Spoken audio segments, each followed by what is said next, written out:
Good evening. Great to be learning with you on a Monday night. So it's Yom Shlishi. Let's light up the darkness.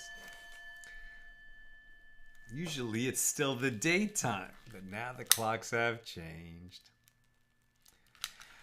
Who's in the house on a Monday night, Erev Tuesday?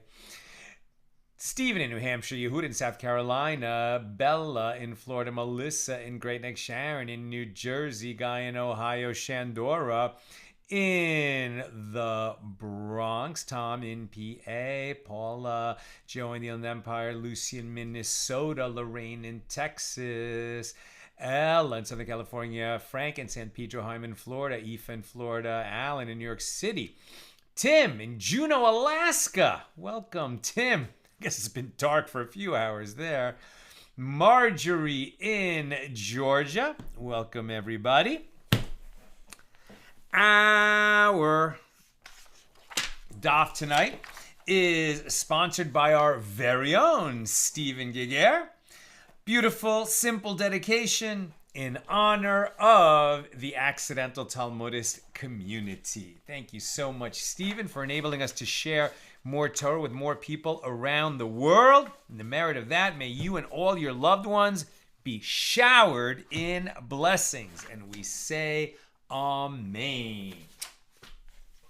Our daf today is page 131 here in Tractate Bava Basra, 23rd volume of the Talmud. Continuing our discussion of Mishna number 6 here in chapter 8. We picked this up about halfway down page 130b. And the Gemara resumes discussion of the halachic ruling. Basically, what we saw yesterday was that Rabbi Yochanan ben Baroka says that a father may, even using the language of inheritance, because we know he can change the disposition of his assets using the language of gift. He can give his property to whoever he wants, when he wants. But if he's talking about the property that's going to be there when he dies, and that's going to be inherited by his kids, so he can't stipulate in his will, contrary to what's written in the Torah, that basically all his sons get an equal portion and his firstborn son gets a double portion.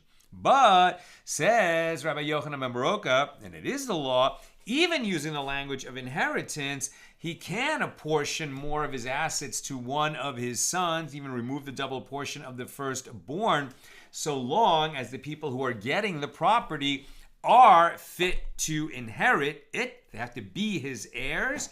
And why is it that he can do that? Because the Torah says he has the power to do it. He should not give less than a double portion to his firstborn. And if he says, I won't give the double portion of the first to my firstborn, then we would set that statement aside.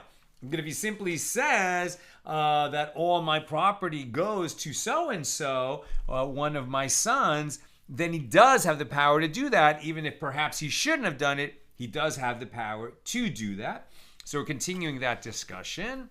So the Gemara says, Rabbi Zerika says, that Rabbi Ami says, that Rabbi Hanina says, that Rebbe says. Right? So they're being very careful about this chain of transmission about a particular ruling, and you'll see why. It makes sense that they would be very careful.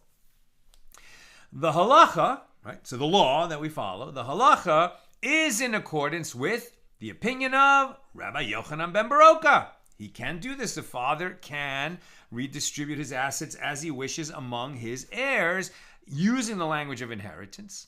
Rabbi Abba said to Rabbi Zerika, it was stated that Rabbi Yehuda Nasi, ruled in an actual case in accordance with the opinion of Rabbi Yochanan ben Baroka.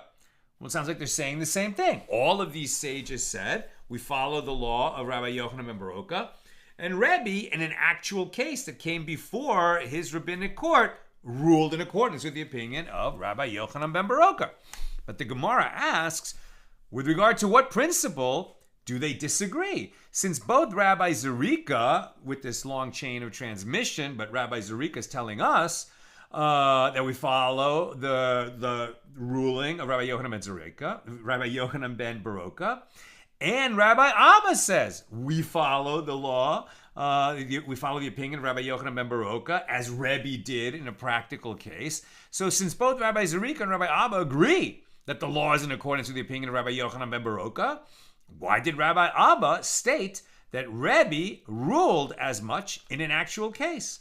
And the Gemara answers, one sage, Rabbi Zerika, holds that a ruling in principle is preferable as a source of halacha that we will now follow, rather than a ruling from an incident. And the other sage, Rabbi Abba, holds that a ruling that was actually given in a specific incident is preferable as a source for halacha than a theoretical conclusion that a sage came to. So the Gemara examines which source is preferable. Do we prefer to get to have the source of a halacha be an incident that actually happened, or do we prefer that it was a ruling based on a principle brought down by a sage after his according to his reasoning and analysis of rulings that had come before him? Which would we prefer, a ruling in an incident or a ruling in principle? So the Gemara examines which source is preferable. The sages taught in a baraisa, one may derive the halacha neither from a statement nor from an incident where one saw a ruling issued in a certain manner, unless the sages explicitly tell him that it is the practical halacha, right? Or the halacha lemaisa. So why does that matter? In other words, what they're saying, and this is one of the reasons why we don't paskin from the Gemara, right? Why? Just because we see a discussion about a particular law somewhere in the Talmud, and at the end of the discussion, somebody said, and the law is.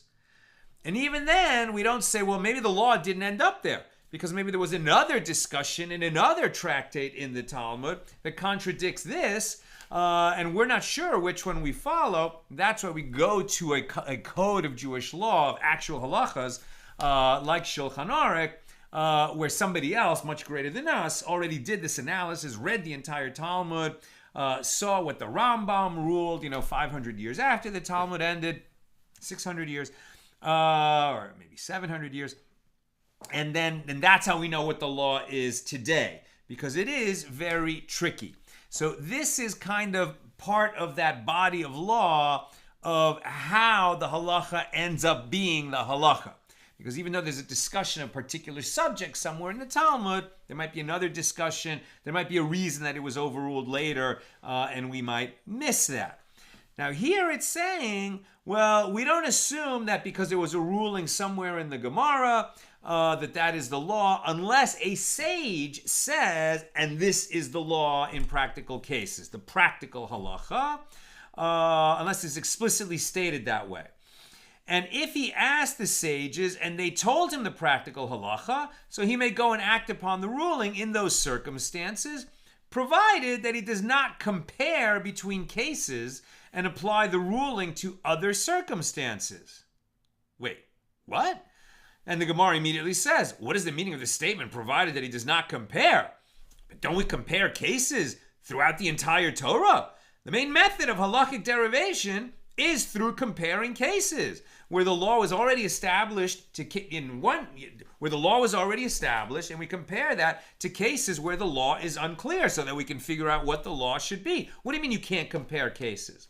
And Rav Ashi said that this is what the Baraisa is saying, provided that he does not compare between cases of trephus, right? And the long translation of treifa is animal with wound that will cause it to die within 12 months. That's how the Quran translates treifa. But that's what a treifa is. A treifa, we say it all in one word, but it means an animal that has a wound that will cause it to die within 12 months. Because it's sort of like Walking Dead, the wound that's already in it will cause it to die within 12 months. That is deemed not a kosher animal. We can't eat that meat. Even though, a cow is a kosher animal, but a cow that is a treifa, we can't eat its meat. Now, we wouldn't even know that it had that wound often until we slaughter it. And then we discover that it had a puncture in its lung, and that's a wound that would have killed it eventually. And so, even though it was kosher, it was a kosher animal, it was slaughtered in a kosher manner. But if we then discover that it was a treifa, so we can't eat it. We can only, sell it to a non-Jew. It's perfectly good meat, but it's disqualified for Jews to eat under the laws of kashrus because it's a treifa. And the law of treifas, very, very nuanced. You have to be a real major expert to understand what wound is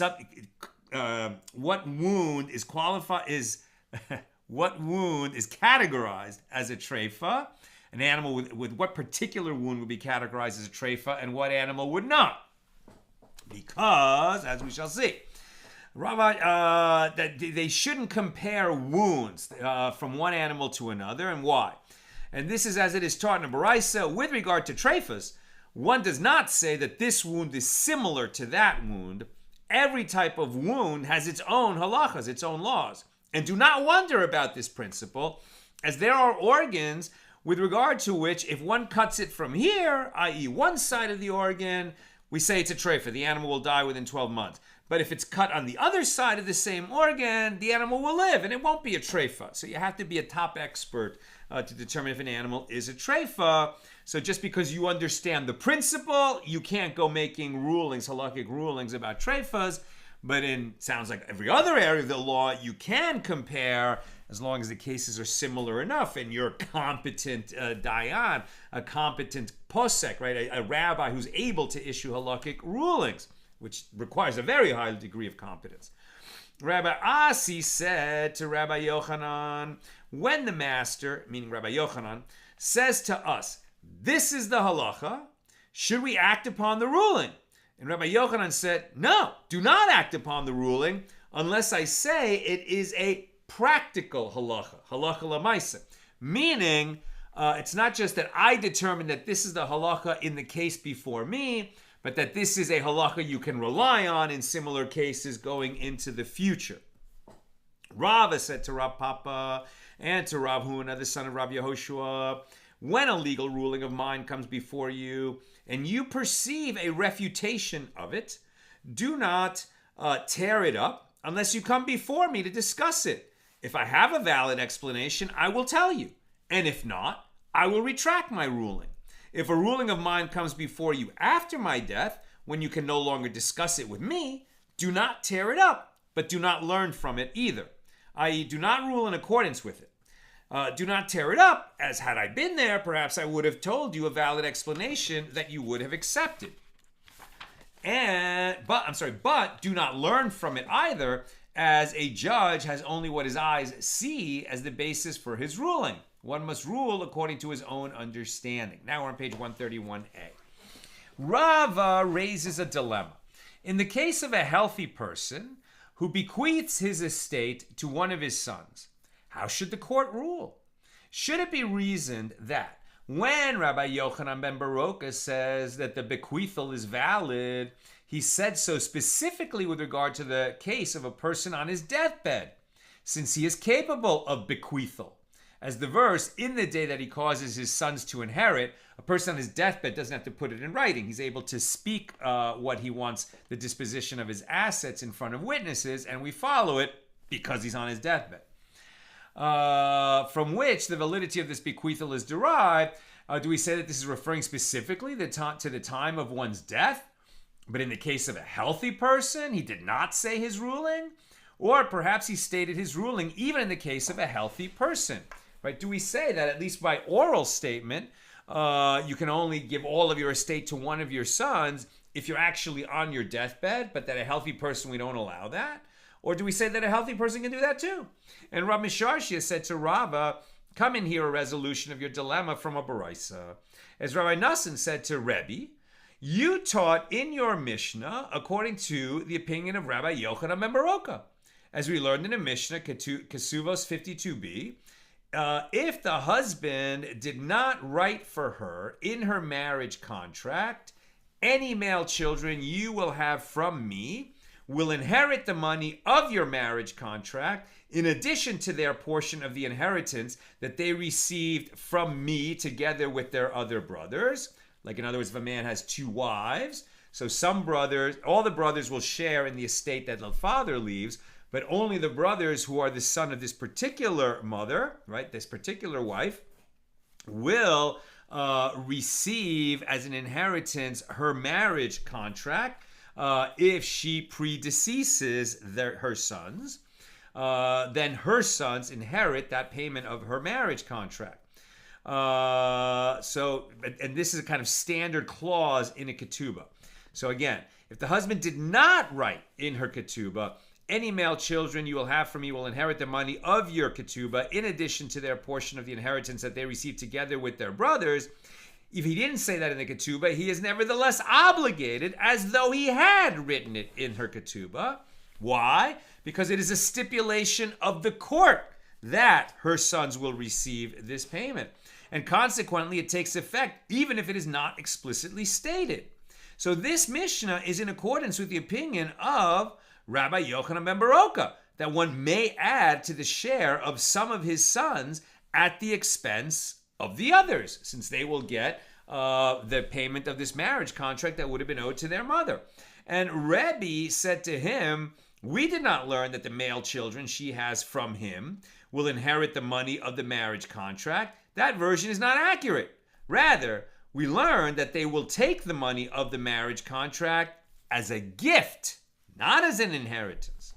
When a bequeathal is worded in this manner, it is valid in any event, as stated in the previous Mishnah. You can always dispose of your assets using the language of gift, as opposed to the language of inheritance. The Baraisa continues. And Rebbe, he said that, but Rebbe later retracted his response and said, my response was because I was immature. And I was insolent in the presence of Rabbi Nassan the Babylonian by a manner that is wrong. It is wrong for the following reason.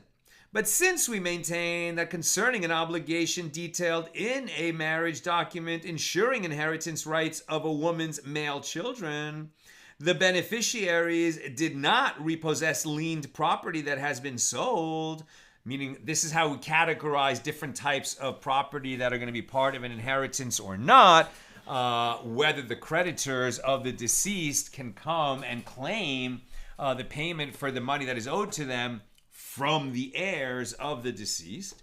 Some property we do allow the creditors to go after it, some property we don't, right? Is there a lien on it or not?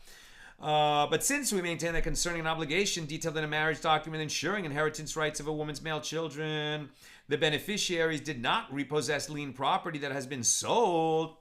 Not a creditor coming to collect debt, but rather the heirs, can they go repossess property that had been sold by other heirs and get it back because the other heirs didn't have a right to do that. So from this, one can infer that they do not receive the money as a gift. As if it enters your mind that we learned in the Mishnah that they will take the money as a gift, why don't they repossess liened property? The gift was given to them before the property was sold to others. Rather, conclude from this claim that we learned in the Mishnah that they will inherit the money. Rav Misharsha concludes, and of whom have you heard that he holds this opinion? That one can add to the inheritance of some of his sons at the expense of other sons? It is the opinion of Rabbi Yochanan ben Baroka. And conclude from the Mishnah in Tractate Kesuvos that his ruling applies even with regard to a healthy person, as one does not write a marriage contract on his deathbed. And this resolves Rava's dilemma. So it was a complicated way of answering a simpler question. The simpler question was, okay, according to Rabbi Yochanan ben Baroka, a father can give more of his assets to one son than to others. But do we say that he only can say that if it's a deathbed bequeathal? But he can't. But can he do it also when he's healthy? Well, since he can do that by writing a marriage contract that's going to affect the inheritance rights of some sons over other sons, and you don't write a marriage contract when you're on your deathbed, so then we know that he has the power to adjust the disposition of his assets so that one of his sons or some of his sons will inherit more than others. Rav Papa said to Abaye, how can one prove that the Mishnah in Tractate Kesuvos is in accordance with the opinion of Rabbi Yochanan ben Baroka? Whether according to the one who says that the correct version of the Mishnah is they will take, and whether according to the one who says that the correct version of the Mishnah is they will inherit, right? So gift versus inheritance. The Mishnah is nonetheless difficult either way for the following reason. A person cannot transfer ownership of an entity that has not yet come into the world. How can the husband confer rights to his property to children that have not yet been born? And Rav Papa explains, and even according to Rabbi Meir, who says that a person can transfer ownership of an entity that has not yet come into the world, well, this statement applies specifically in a case where he transfers the item to a person that is in the world. But with regard to transferring ownership of an item to a person that is not yet in the world, like these children that have yet to be born, this statement does not apply. Therefore, the ruling of the Mishnah is difficult according to all opinions. And Rav Papa explains, so rather, evidently, a stipulation of the court is different. Since this clause of the marriage contract was instituted by rabbinic ordinance, it is not subject to the standard laws of transferring property. And one can transfer ownership of an item to a person that is not yet in the world because it's being done by a stipulation of the court. So accordingly, here too, with regard to the dispute between Rabbi Yochanan ben Baroka and the rabbis, the stipulation of the court is different. And even according to the rabbis who disagree with the opinion of Rabbi Yochanan ben Baroka, one can bequeath the money of his wife's marriage contract to the male children that she will have from him in any manner he chooses. Consequently, we don't have any proof from that whole thing about marriage contracts and giving some kids more of an inheritance over others. This does not help us answer the question, can a father favor one child over another in the inheritance if he's not on his deathbed when he's doing it? Abaye said to him, the assertion that the Mishnah is in accordance with the opinion of Rabbi Yochanan ben Baroka is due to the fact that it expresses this bequeathal with the wording, they will inherit, as opposed to they will take. And this indicates that a person can normally apportion his inheritance to his sons in any manner he wishes, in accordance with the opinion of Rabbi Yochanan ben Baroka. So Abaye then said, well, that which I said is not correct. The expression they will inherit is appropriate even according to the rabbis who disagree with Rabbi Yochanan ben Baroka, as we learned in the continuation of that Mishnah that even if the husband did not write for his wife, any female children you will have from me will sit in my house and be sustained from my property until they are taken by men, meaning until they get married, he is nevertheless obligated as though he had written it, as it too is a stipulation of the court. And why is this relevant? And since these two clauses are written adjacent to each other in the marriage contract, in the ketubah, it is effectively a case where one bequeaths his estate to two people. To this one, the daughters as a gift, and to that one, the sons as an inheritance. And in any case, where one bequeaths his estate to this person as an inheritance and to that person as a gift, even the rabbis concede that the bequest is valid, even if it is to people who are not his heirs, as it is considered a gift with regard to both recipients.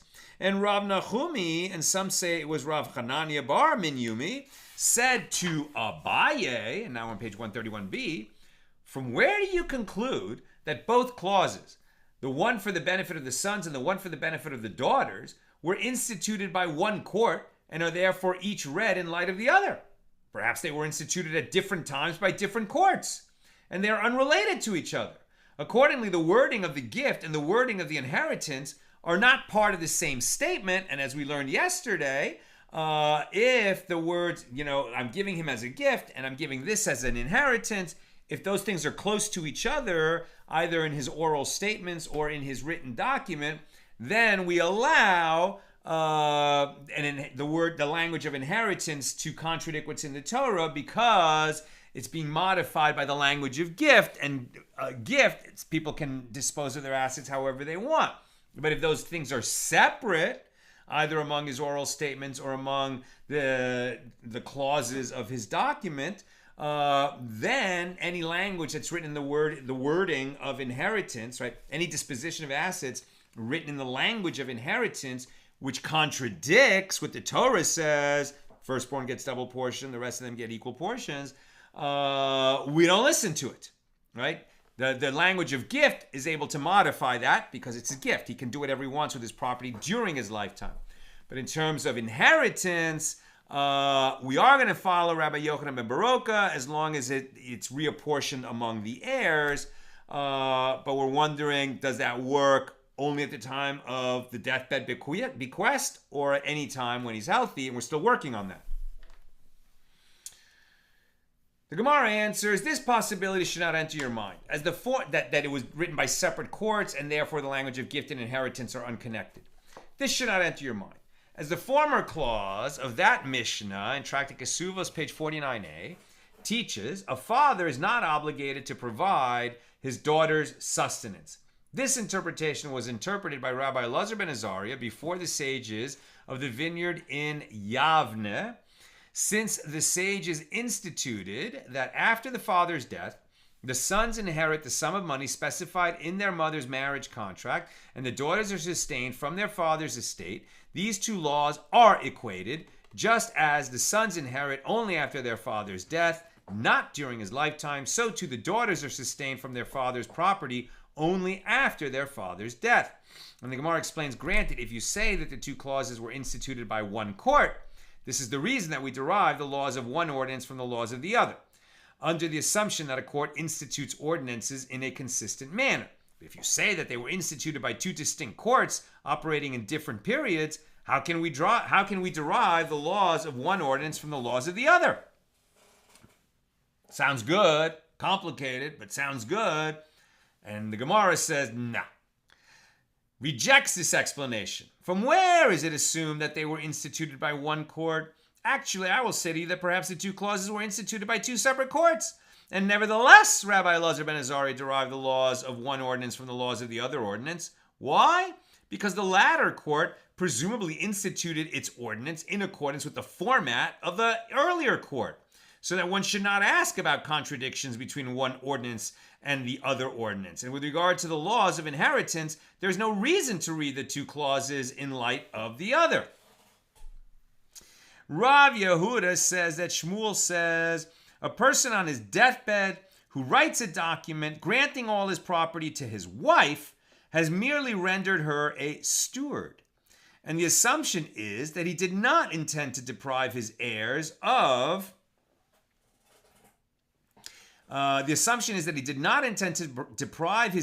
their entire inheritance.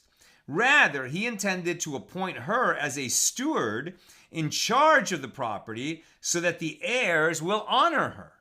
And the Gemara discusses similar cases.